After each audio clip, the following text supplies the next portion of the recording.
এভাবেই বন্ধ হয়ে যাচ্ছে রাজ্যের স্কুলগুলি।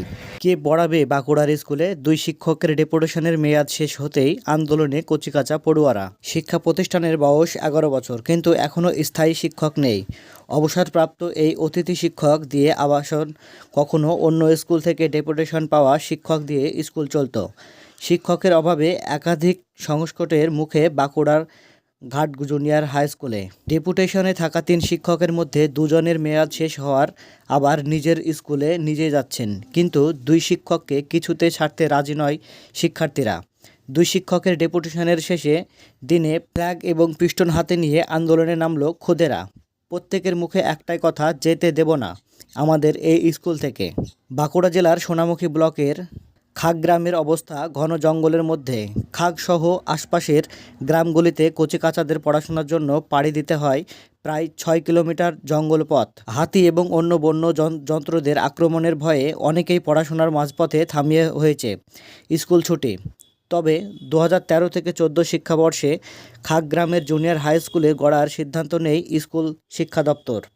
কিন্তু স্কুল তৈরি হয়েছে, স্থায়ী শিক্ষকদের পদ না থাকায় শিক্ষা দপ্তরে অবসরপ্রাপ্ত 2 শিক্ষককে নিয়ে আসে। 2018 সালে 2 অতিথি শিক্ষকের পড়ানোর মেয়াদ শেষ হয়ে যায়।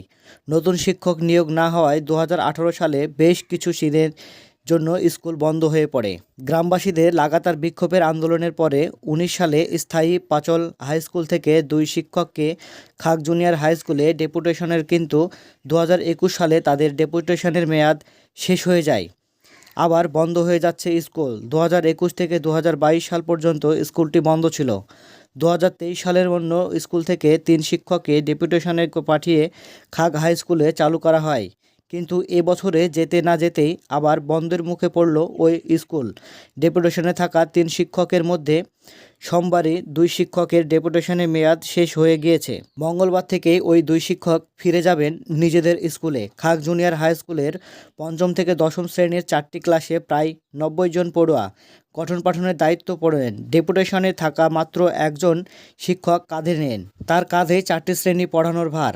আবার স্কুল বন্ধ হয়ে যেতে পারে এই আশঙ্কা আন্দোলনের সোমবার চড়ুয়া রৌদ্রে স্কুল প্রাঙ্গণে পিস্টন এবং ফ্ল্যাগ হাতে নিয়ে তারা আন্দোলন চালিয়ে যায়। অঙ্কনা ঘোষ নামে এক ছাত্রী বলে, আমাদের স্কুলে স্থায়ী শিক্ষক নেই, কয়েকজন শিক্ষকে আসেন আবার চলে যায়, তখন আবার স্কুল বন্ধ হয়ে থাকে। এখন আমাদের লেখাপড়া কিভাবে হবে জানি না। নিঝুম ঘোষ নামে এক অভিভাবকের দায়িত্ব। এইভাবে ছেলেমেয়েদের ভবিষ্যৎ ছিনিমিনি খেলা হচ্ছে। তিনি বলেন, অবিলম্বে স্কুল স্থায়ী শিক্ষক পাঠানো হোক, নইলে একলাই সবাই মিলে বৃহত্তর আন্দোলনে নামব। ডেপুটেশনের মেয়াদ শেষ হয়ে চুয়াড়ার সম্মতিশীল বিদ্যাপীঠে চলে যাবেন মলয়ঘাটে। তিনি জানান, এই কম সময়ের মধ্যে স্কুলের মধ্যে প্রত্যেক ছাত্রছাত্রীর সঙ্গে খুব ভালো সম্পর্ক গড়ে উঠেছে।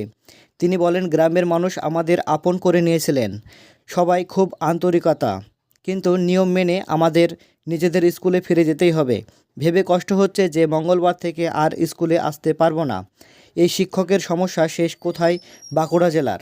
স্কুল পরিদর্শক সেক্টররা পীযূষকান্তি রেবা বলেন, ওই স্কুলের স্থায়ী শিক্ষকের কোনো পদ না থাকার জন্য সমস্যা হচ্ছে। স্থায়ী শিক্ষকের পদ তৈরির জন্য বিকাশ ভবনে প্রস্তাব পাঠানো হয়েছে। অন্তত অন্য কোনো স্কুল থেকে শিক্ষককে নিয়ে এসে স্কুল চালু রাখার চেষ্টা চলছে। ওই স্কুল থেকে যদি শিক্ষক চলে যায় তাহলে ওই স্কুলের কী পরিণতি হতে পারে আপনার জানা থাকলে অবশ্যই কমেন্ট করুন। এইরকম প্রতিনিয়ত ভিডিও পাওয়ার জন্য পেজটিকে ফলো করে ভিডিওটি শেয়ার করে দেবেন।